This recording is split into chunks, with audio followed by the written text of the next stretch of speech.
Good morning to all of you and welcome. यह class आप सभी हिंदी मीडियम स्टूडेंट्स के लिए बहुत ही बेहतर है। मैं थंबनेल पर ही लिख दिया हूँ, हिंदी मीडियम स्टूडेंट्स के लिए द हिंदी एडिटोरियल समझने का सबसे आसान तरीका। द हिंदू एडिटोरियल एक बहुत बड़ी समस्या है उन विद्यार्थियों के लिए जो हिंदी माध्यम से पढ़ाई किए हैं, और जब कभी किसी से पूछते हैं कि अंग्रेजी को सही कैसे करें तो प्रायः लोग उन्हें यही राय दे देते हैं कि द हिंदू एडिटोरियल पढ़ो। अब जब द हिंदू एडिटोरियल लेके चलते हैं पढ़ने तो बड़ी परेशानी होती है। तो मैं न्यूज़ के लिए नहीं, एडिटोरियल कैसे समझें, सिनोनिम्स एंटोनिम्स पर पकड़ कैसे बनाएं, इसके लिए आपको पढ़ा रहा हूं। तो आइए शुरू करते हैं आज का एडिटोरियल। संपादकीय 17 अक्टूबर 2022, और आज का जो संपादकीय लेख है, आर्टिकल है, वह है क्वेश्चनेबल अर्जेंसी। अर्जेंसी शब्द अर्जेंट एजेक्टिव, अर्जेंट एजेक्टिव का एब्स्ट्रैक्ट नाउन हो जाता है अर्जेंसी, आपातकाल। अर्जेंट मीन्स अनिवार्य, अर्जेंसी आपातकाल। क्वेश्चनेबल आपत्तिजनक, प्रश्न उठाने योग्य, यानी आपत्तिजनक आपातकाल। किस चीज के ऊपर? On the supreme court stay on GN Sai Baba's acquittal. Supreme court ने स्टे लगा दिया है, सुप्रीम कोर्ट ने स्टे कर दिया है किस चीज के ऊपर? तो जीएन साई बाबा के एक्विटल पर। अब एक्विटल शब्द जो है यह एक्विट वर्ब का नाउन है। एक्विट मीन्स होता है रिहा करना, बरी कर देना। इसका हम नाउन बनाते हैं, एब्स्ट्रैक्ट नाउन, तो एक्विटल हो जाता है रिहाई। कोई जीएन साई बाबा हैं, इन्हें रिहाई मिल गई है कोर्ट से, और इनकी रिहाई के ऊपर स्टे लगा दिया है सुप्रीम कोर्ट ने, और बड़ी जल्दबाजी में यह सब कुछ हो रहा है, इसलिए कहा जा रहा है कि इट इज क्वेश्चनेबल, यानी यह आपत्तिजनक है, यह प्रश्न उठाने लायक है। आखिर इतनी जल्दबाजी क्यों, इतनी अर्जेंसी क्यों? Swift stay on orders of acquittal.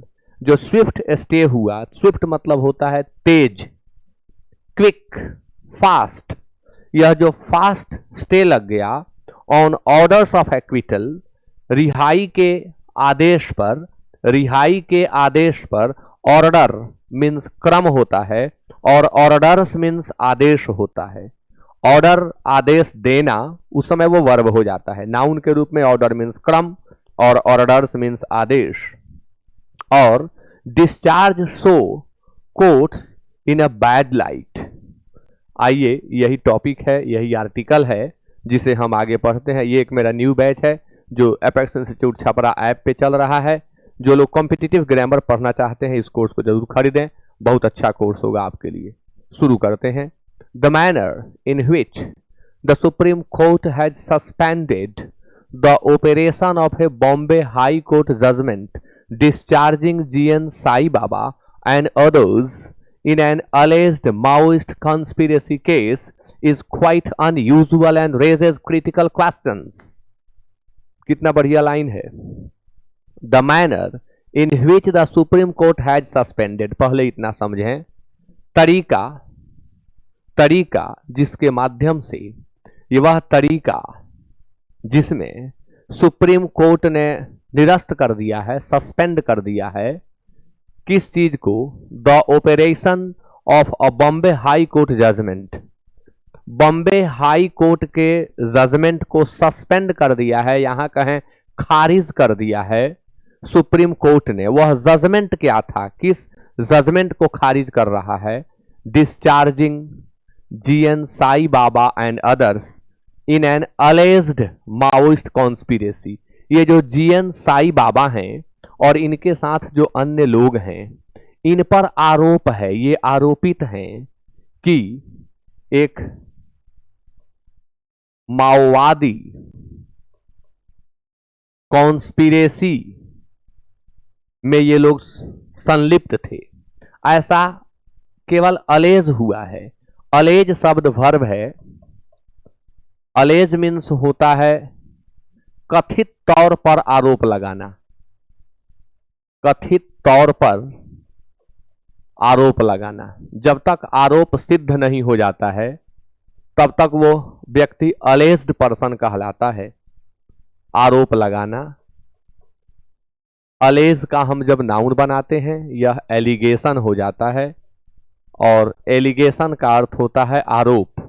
सिर्फ अभी मुकदमा हुआ है यह कहते हुए कि इन्होंने ऐसा कर दिया, इस पर कोई गवाही नहीं हुई है, ना ही कोई एविडेंस विटनेस, कुछ नहीं हुआ रहता है, अभी केवल आरोप लगा होता है कि इन्होंने ऐसा किया है, तो वो एलिगेशन है। और इसी का एडजेक्टिव है अलेज्ड, यानी कथित। अलेजेडली एडवर्ब हो जाता है कथित तौर पर, अलेजेडली एडवर्ब हो जाता है कथित तौर पर। तो अलेज्ड है मतलब ये कहा गया है कि ये लोग माओवादी कॉन्स्पिरेसी में थे, उस केस में ये लोग थे। कॉन्स्पिरेसी मतलब षड्यंत्र होता है, इंट्रिग इसका सिनोनिम होगा, प्लॉट इसका सिनोनिम होगा, स्ट्रैटेजेम इसका सिनोनिम होगा, स्ट्रैटेजेम इसका सिनोनिम होगा। यह जो चीज हुई है सुप्रीम कोर्ट ने जो किया है इज क्वाइट अनयूजुअल, यानी यह बिल्कुल ही स्ट्रेंज है, यह बिल्कुल ही पेक्यूलियर है, ऐसा नहीं हुआ है पहले, इतनी अजीबोगरीब चीज। एंड रेजेज क्रिटिकल क्वेश्चन, अब यह एक महत्वपूर्ण प्रश्न उठ रहा है यहाँ पर। रेज मीन्स उठाना, हाथ उठाना, प्रश्न उठाना में हम रेज का प्रयोग करते हैं। क्रिटिकल का अर्थ महत्वपूर्ण भी होता है, क्रिटिकल का अर्थ दयनीय भी होता है, मेजरेबल, पिटिएबल, और क्रिटिकल मीन्स इंपॉर्टेंट, यहाँ इंपॉर्टेंट का काम कर रहा है। इट इज ट्रू दैट, यह सत्य है कि their conviction by a trial court, यानी जो जीएन साई बाबा हैं इनका कन्विक्शन हो गया था। ये सब कोर्ट के वर्ड हैं, कोर्ट में यूज होने वाले। मैं कोई एक्सपर्ट एडवोकेट नहीं हूं, हो सकता है मेरी जुबान कहीं लड़खड़ा जाए, उसके लिए क्षमा करेंगे आप लोग, बट मैं अंग्रेजी के नॉलेज के आधार पर इसे बताने की कोशिश कर रहा हूं। कई बार क्या होता है कि हमारा साहित्य कुछ किसी शब्द का अलग मीनिंग रखता है और उस पर्टिकुलर चीज में जाते हैं तो चेंज हो जाता है। तो अगर इस एक्सप्लेनेशन को कोई लॉ एक्सपर्ट व्यक्ति देख रहे हो तो कोई अगर इसमें हमसे अशुद्धि हुई हो कमेंट करके जरूर करेक्ट करेंगे मुझे, मैं वेलकम करूंगा उस चीज को, मैं बेहतर कोशिश कर रहा हूं बस। इट इज ट्रू दैट, यह सत्य है कि their conviction by a trial court, यानी जो GN Sai Baba and others हैं इनके लिए यहाँ देयर प्रोनाउन का प्रयोग, देयर प्रोनोमिनल एडजेक्टिव का प्रयोग किया जा रहा है। इनको कन्विक्ट कर दिया गया है, यानी सजा मुकर्रर कर दी गई है। जब किसी व्यक्ति को दोषी पा लिया जाता है तब कन्विक्शन हो जाता है, सिद्ध हो जाता है कि हाँ ये लोग दोषी हैं, तब वो कन्विक्शन उनका हो गया, वो कन्विक्ट हो गए, सजा मुकर्रर by trial court. Trial court के द्वारा मतलब लोअर कोर्ट के द्वारा जहां ट्रायल चला उनके ऊपर, और कन्विक्ट कर दिया गया, कन्विक्शन हो गया। विथ प्रोफेसर साईं बाबा, ये जो साईं बाबा यहां लिखा गया है, साईं बाबा ये प्रोफेसर हैं, with professor Sai Baba and 4 others being sentence to life. Sai Baba और 4 अन्य को सेंटेंस टू लाइफ, आजीवन कारावास की सजा हुई, आजीवन कारावास की सजा दी गई। सेंटेंस टू सजा के लिए ही आता है, वाक्य के लिए कभी सेंटेंस टू नहीं आ सकता।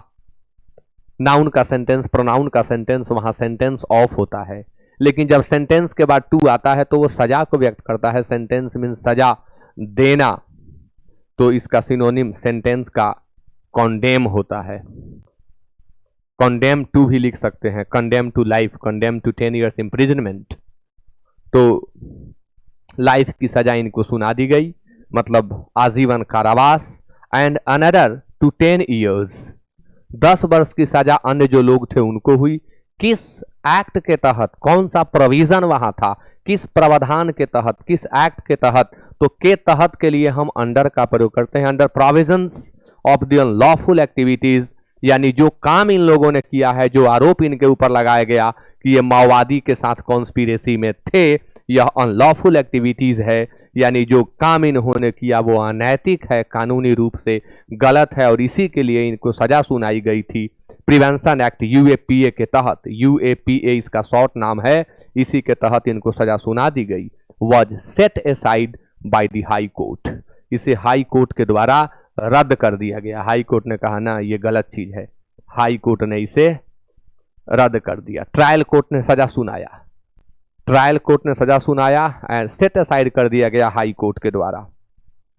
नॉट ऑन मेरिट्स, मेरिट के आधार पर नहीं, ऐसा नहीं कि पूर्व के जस्टिस से मिस्टेक हो गया था और मेरिट को भांपते हुए समझते हुए उसका अवलोकन करते हुए, ऐसा नहीं, but only on technical grounds, technical को आधार बनाते हुए, ग्राउंड मतलब स्थल और ग्राउंड्स मतलब आधार, आधार के लिए ग्राउंड कभी न लिखें बोलें, आप हमेशा ग्राउंड्स बोलें। टेक्निकल ग्राउंड लिया गया इसे रिजेक्ट करने के लिए, जब उस सजा को सेट असाइड कर दिया गया तो आधार क्या लिया गया, टेक्निकल, टेक्निकल ग्राउंड्स पर। एंड द स्टेट में फील एग्रीव्ड, अब हुआ क्या कि स्टेट जो है ना इससे एग्रीव्ड हुआ, पीड़ित हुआ, स्टेट को पीड़ा हुई, एग्रीव्ड मतलब पीड़ित, एग्रीव्ड मतलब दुखी भी होता है। However the apex court, supreme court को ही एपेक्स कोर्ट कहते हैं, could have been more restrained while entertaining an appeal against the order। यहां कहा जा रहा है कि ये इतनी बड़ी बात है, यहां थोड़ा सा कंट्रोल्ड वे में, कॉन्स्ट्रेंड होकर के यानी कंट्रोल्ड होकर के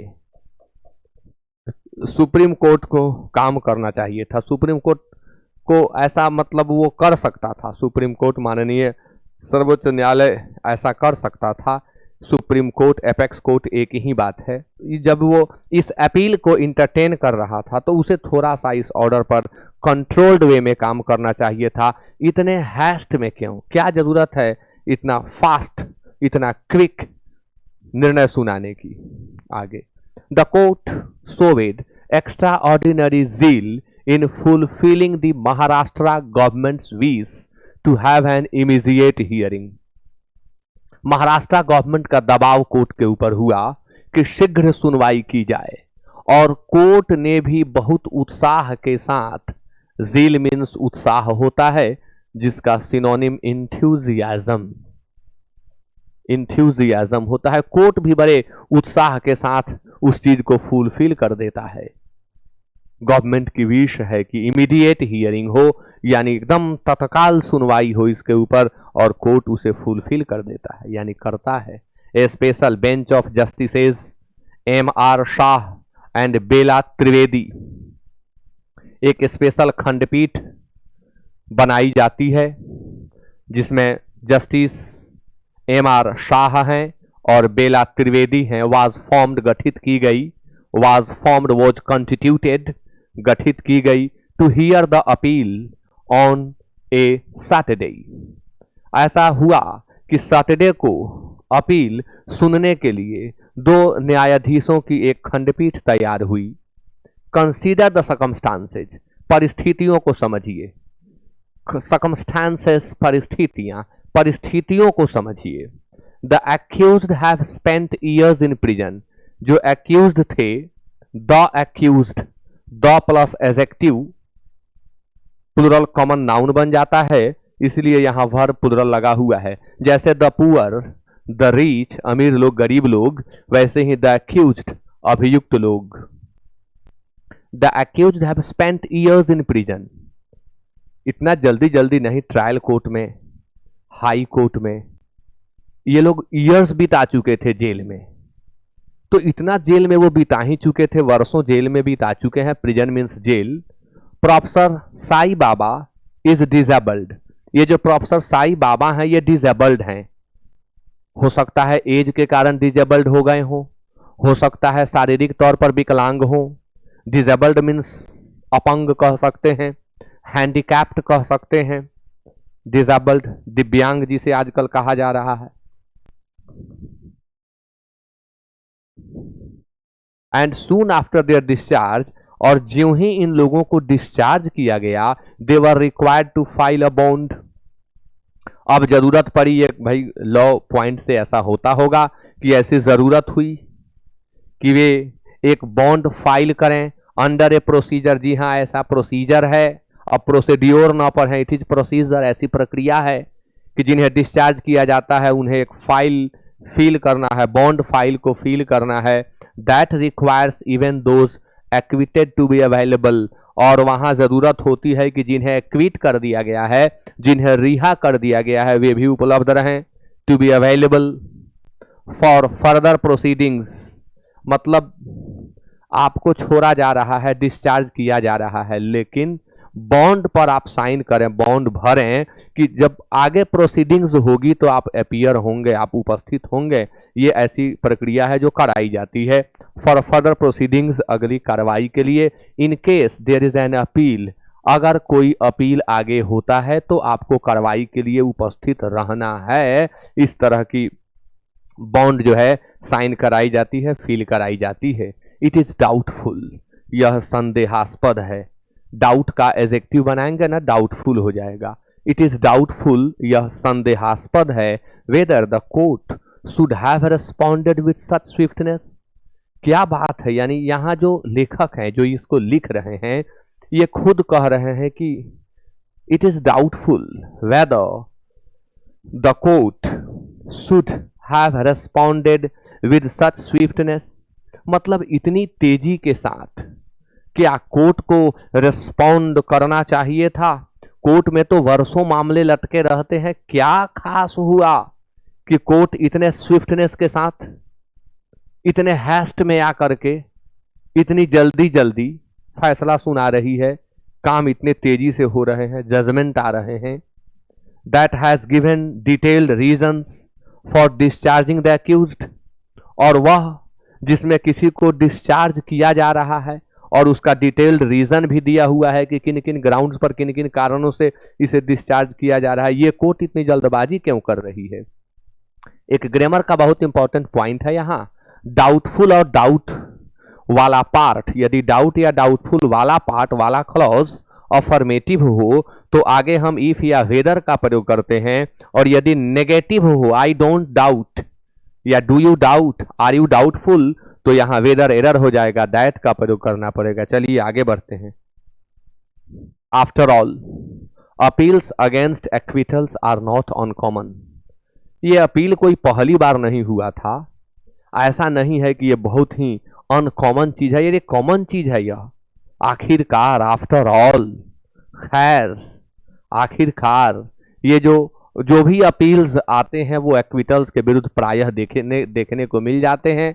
तो इसमें इतनी जल्दबाजी क्यों? ऐसा तो था नहीं कि पहली बार किसी को रिहाई दी जा रही है, आखिर इतना क्या, इतनी जल्दबाजी क्यों? लेखक खुद जो है डाउट कर रहे हैं। एक्विटल मीन्स रिहाई, बहुत लोगों की रिहाई हुई है, इसलिए एक्विटल्स का प्रयोग किया गया। The gist of the high court verdict is that, high court ने जो वर्डिक्ट दिया था, हाई कोर्ट ने जो फैसला दिया, हाई कोर्ट ने जो जजमेंट दिया, उसका जिस्ट यही है कि, उसका सारांश, उसकी समरी, उसका एक्सट्रैक्ट यही है कि इन द केस ऑफ 5 एक्यूज्ड, 5 लोग जो अभियुक्त थे, one of them died in prison, उनमें से एक की मृत्यु तो जेल में ही हो गई, इतने समय से ये जेल में बंद थे। The sanction for their prosecution under UAPA was invalid, किस आधार पर यह सब चीज हो रहा है? तो यहां आधार बनाया जा रहा है कि the sanction for their prosecution, उनके ऊपर जो कानूनी कार्रवाई, प्रोसिक्यूशन, जो अभियोग उनके ऊपर सिद्ध करने के लिए जो किसी भी व्यक्ति के ऊपर जो चार्ज लगते हैं, वो चार्ज सही है या गलत हैं, तो प्रोसिक्यूशन से गुजरना होता है। जो अभियोग चलाया जाता है उसमें पक्ष विपक्ष दोनों लोग बोलते हैं, अपनी साक्षी गवाही इत्यादि करते हैं, वो सब चीजें प्रोसिक्यूशन कही जाती हैं। तो ये जो प्रोसिक्यूशन हुआ था अंडर यूएपीए वाज इनवैलिड, वही इनवैलिड है, वही अवैध है। बिकॉज, क्योंकि material was placed before the sanctioning authority, क्योंकि सैंक्शनिंग अथॉरिटी के पास जो सैंक्शनिंग अथॉरिटी थी उसके समक्ष, बिफोर मीन्स के समक्ष,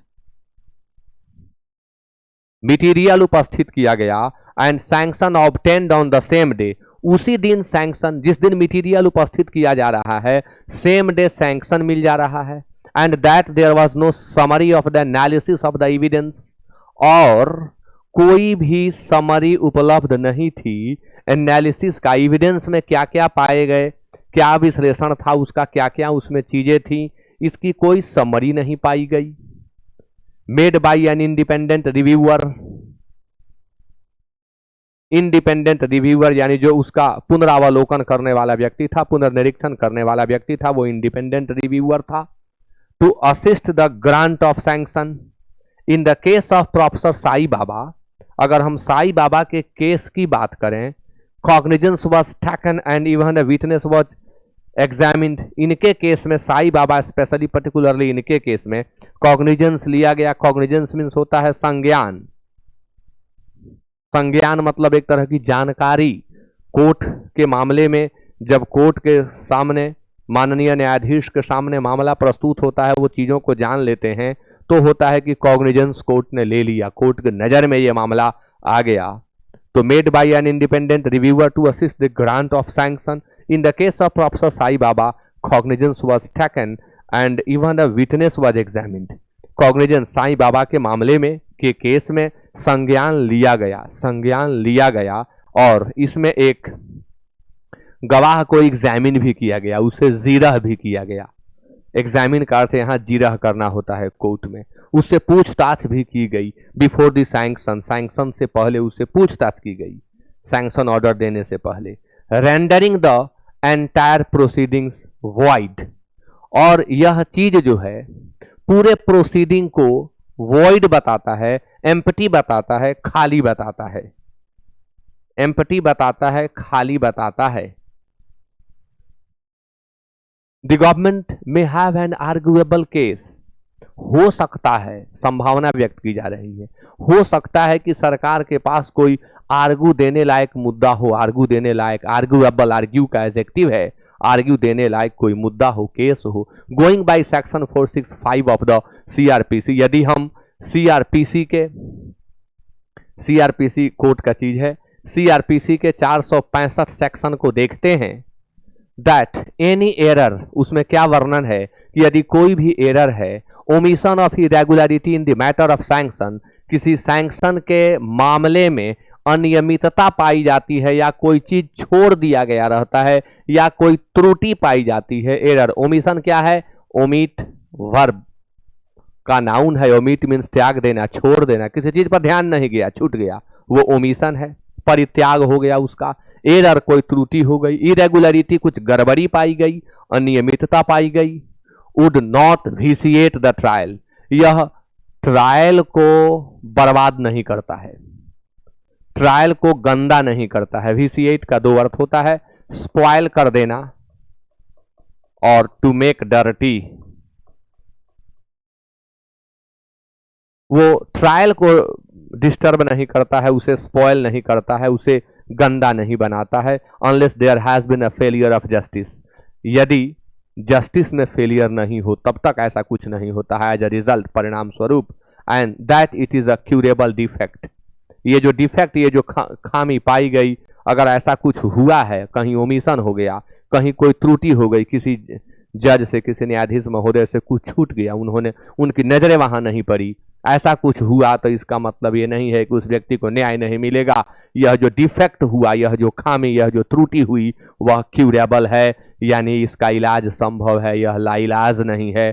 curable means that can be cured, और incurable that can not be cured, जिसका इलाज संभव हो वह क्यूरेबल है, जिसका इलाज संभव न हो वह इनक्यूरेबल है, लाइलाज। हाउएवर, हालांकि, ध्यान देंगे जब भी हम हाउएवर का यूज करते हैं तो कॉमा नेसेसरीली दिया जाता है। These issues have been elaborately dealt with, हालांकि इन मुद्दों की चर्चा बहुत विस्तृत रूप से, इलैबोरेटली विस्तृत रूप से, बहुत विस्तृत रूप से की गई। डील विथ वर्णन करना, डील विथ व्यवहार करना, एक सेट में कितनी सारी चीजें मिल जाती है सीखने को। सीखने वाला जागरूक हो तो एक सेट से बहुत कुछ सीख सकता है। डील विथ सामना करना भी होता है, डील विथ चर्चा करना, वर्णन करना, डील विथ व्यवहार करना, टू बिहेव, डील विथ व्यवहार करना, dealt with by the high court. However this issues have been elaborately dealt with by the high court, हालांकि हाई कोर्ट ने इन सभी मुद्दों पर अच्छी खासी चर्चा की है, विस्तृत रूप से इलेबोरेटली चर्चा उसने की है, यानी हाई कोर्ट कोई जल्दबाजी नहीं किया, ठीक से देखा है। The bench has concluded that, bench का निष्कर्ष यह है कि, कंक्लूड निष्कर्ष निकालना, इसका नाउन बनाएंगे तो कंक्लूजन हो जाएगा।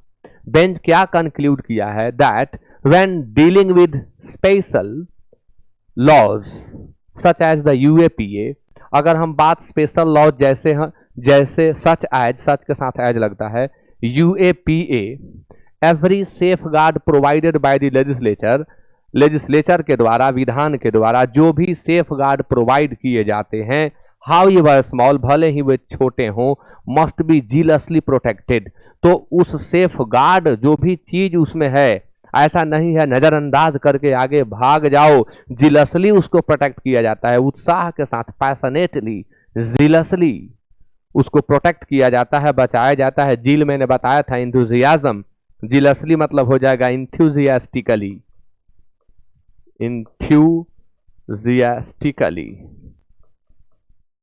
1976 जजमेंट, एक जजमेंट जो 1976 में आया था, does give the supreme court the power to suspend an acquittal.